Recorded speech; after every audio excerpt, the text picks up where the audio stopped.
മുണ്ടക്കൈയിൽ ആദ്യത്തെ ഉരുൾപൊട്ടിയത് പുലർച്ചെ 1 മണിയോടെയാണ്. അതിനുശേഷം ഒന്നിലധികം തവണ ഉരുൾപൊട്ടൽ ഉണ്ടായതാണ് വിവരം. ഇതിപ്പോൾ ചൂരൽമല ടൗൺ ആണ്. MLAയും ജില്ലാ പഞ്ചായത്ത് പ്രസിഡന്റും അടക്കമുള്ള ആളുകളുണ്ട്. എന്താ നിങ്ങൾക്ക് ഇതുവരെ ലഭിച്ച വിവരം എന്താണ്? മുണ്ടക്കൈയിലേക്ക് എത്തുക എന്നുള്ളതാണ് ഏറ്റവും പ്രധാനമായിട്ടുള്ള പ്രശ്നം. അപ്പോൾ ചൂരൽമല പാലം തകർന്നതോടുകൂടി ഇപ്പുറത്തുള്ള എല്ലാ വഴികളും തടസ്സപ്പെട്ട് ബുദ്ധിമുട്ടായി നിൽക്കുകയാണ്. അവിടേക്ക് എത്തിയാലേ അവിടെയുള്ളതായിരിക്കുന്ന സാഹചര്യം അവസ്ഥ എന്താണെന്ന് നമുക്ക് പൂർണ്ണമായും കൃത്യമായി ലഭിക്കുകയുള്ളൂ. ബഹുമാനപ്പെട്ട ഈ മുഖ്യമന്ത്രിയോട് നേരത്തെ സംഭവ സമയത്ത് വിവരം അറിഞ്ഞ ഉടനെ വിളിച്ചിരുന്നു. ഇപ്പം അദ്ദേഹം തിരിച്ചു വിളിച്ചു, അല്പവും തിരിച്ചു വിളിച്ചു. അദ്ദേഹത്തോട് സൈന്യത്തിൻ്റെ സഹായം, ടെമ്പററി പാലം ഉണ്ടാക്കേണ്ടത്, ഹെലികോപ്റ്ററിലൂടെ മുണ്ടക്കൈ അട്ടമല ഭാഗത്തുള്ള ആളുകളെ ഇവാക്യുവേറ്റ് ചെയ്ത് അവിടുന്ന് പുറത്തേക്ക് എത്തിക്കാനുള്ള നടപടികൾ ഉൾപ്പെടെ എല്ലാ സംവിധാനവും അടിയന്തരമായി ഒരുക്കണം എന്ന് ആവശ്യപ്പെട്ടിട്ടുണ്ട്. അതിനുള്ള നടപടികൾ സ്വീകരിക്കാമെന്ന് പറഞ്ഞിട്ടുണ്ട്. അതിന് ബാക്കി കാര്യങ്ങൾ ചെയ്തുകൊണ്ട് NDRFന്റെ അടുത്ത സംഘവും ഇവിടെ എത്തിയിട്ടുണ്ട്. അപ്പോൾ സൈന്യത്തിന്റെ സഹായം അടിയന്തരമായിട്ട് തേടിയിട്ടുണ്ട്. സൈന്യത്തിന്റെ സഹായം ഉണ്ടായാലേ ഇത് പൂർത്തിയാവുള്ളൂ, അല്ലെങ്കിൽ നടക്കില്ല എന്നുള്ളത് മുഖ്യമന്ത്രിയോട് പറഞ്ഞു. ടെമ്പററി പാലം ഉൾപ്പെടെ എമർജൻസി ആയിട്ട് ക്രമീകരിക്കണം എന്നുള്ള കാര്യം പറഞ്ഞിട്ടുണ്ട്. കളക്ടറോടും SP അതിന്റെ ഏകോപനം നടത്താൻ വേണ്ടി ആവശ്യപ്പെട്ടിട്ടുണ്ട്.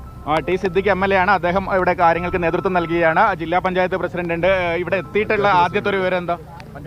ഇവിടെ 3 സ്ഥലത്തായിട്ടാണ് നമുക്ക് ഇവാക്യുവേഷൻ വേണ്ടത്. ഒന്ന് മുണ്ടക്കൈയിലാണ്, ഒന്ന് സ്കൂളിൻ്റെ മുകൾ വശത്താണ്, ഒന്ന് ഈ താലത്ത് പുഴ പോകുന്ന ഭാഗത്താണ്. അപ്പം മുണ്ടക്കൈയിലേക്ക് നമുക്ക് ഇതുവരെ എത്താൻ പറ്റിയിട്ടില്ല ആർക്കും. അപ്പോൾ അവിടെ എത്തണമെങ്കിൽ പാലമില്ല. നമുക്കത് എന്തെങ്കിലും കാരണം ഇപ്പോൾ നമ്മൾ DC യോട് പറഞ്ഞത് 4 പേരെയെങ്കിലും NDRFന്റെ 4 പേരെയും 2 ഇവിടുത്തെ പ്രാദേശിക ആളുകളെ അപ്പുറം കടത്തി ഇവിടുത്തെ സിറ്റുവേഷൻ നമ്മൾ ആദ്യം മനസ്സിലാക്കാൻ വേണ്ടിയുള്ള ശ്രമം നടത്താൻ തീരുമാനിച്ചിട്ടുണ്ട്. അത് നടക്കണം.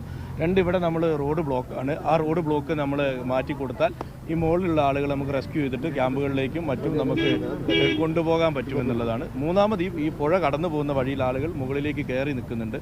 അവരെയും പരമാവധി സുരക്ഷിതമായ സ്ഥലത്ത് നിർത്തിയതിനു ശേഷം അവരുടെ റെസ്ക്യൂ നടക്കണം. 3 ഈ റെസ്ക്യൂ നടക്കുക എന്നുള്ളത്.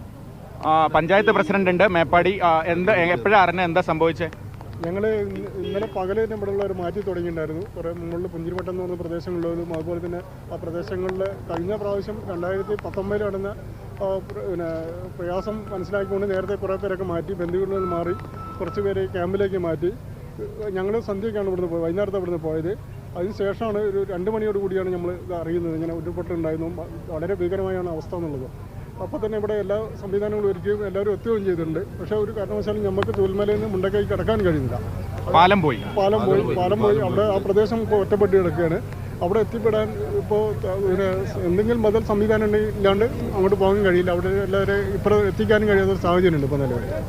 അതിന്റെ ഒരു വ്യാപ്തി അപ്പുറത്ത് എന്താ സംഭവിച്ചതെന്ന് ഫോൺ വഴിയോ എന്തെങ്കിലും നമുക്ക് വിവരമുണ്ടോ? ഒന്നും വ്യക്തമല്ല. അവിടെ എന്താണ് സംഭവിച്ചതെന്ന് അറിയണമെങ്കിൽ അങ്ങോട്ട് എത്തിപ്പെടണം. അതിനുള്ള ഏക മാർഗം പാലാണ്.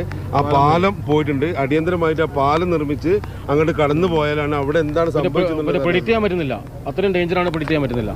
അതായത് ഈ ദുരന്തത്തിന്റെ വ്യാപ്തി ഇപ്പോഴും നമുക്ക് വ്യക്തമല്ല. ഈ 2 സ്ഥലങ്ങളാണ് ഈ മലയോര മേഖലയിലുള്ളത്. അത് ചൂരൽമലയും മുണ്ടക്കൈയും. ആദ്യത്തെ കേന്ദ്രമാണ് ചൂരൽമല. അവിടെ നിന്ന് മുണ്ടക്കൈക്ക് പോകണമെങ്കിൽ പുഴ കടക്കണം. ആ പാലം തകർന്നിരിക്കുന്നു. ആ പാലം പുനർനിർമ്മിക്കുക, അപ്പുറത്തേക്ക് ആളുകളെ എത്തിക്കുക എന്നതാണ് ആദ്യത്തെ പ്രധാനപ്പെട്ട ഒരു ടാസ്ക്. അതിനുവേണ്ടി സൈന്യത്തിന്റെ അടക്കം സഹായം വേണ്ടിവരുമെന്ന് മുഖ്യമന്ത്രിയെ അറിയിച്ചതായാണ് T. സിദ്ദിഖ് MLA നമ്മളോട് പറഞ്ഞിട്ടുള്ളത്. ഇപ്പോഴും നമ്മളുള്ളത് ഈ ചൂരൽമല ടൗണിൽ തന്നെയാണ്. അങ്ങോട്ട് അതിനപ്പുറത്തേക്ക് നമുക്ക് പോകാൻ കഴിഞ്ഞിട്ടില്ല.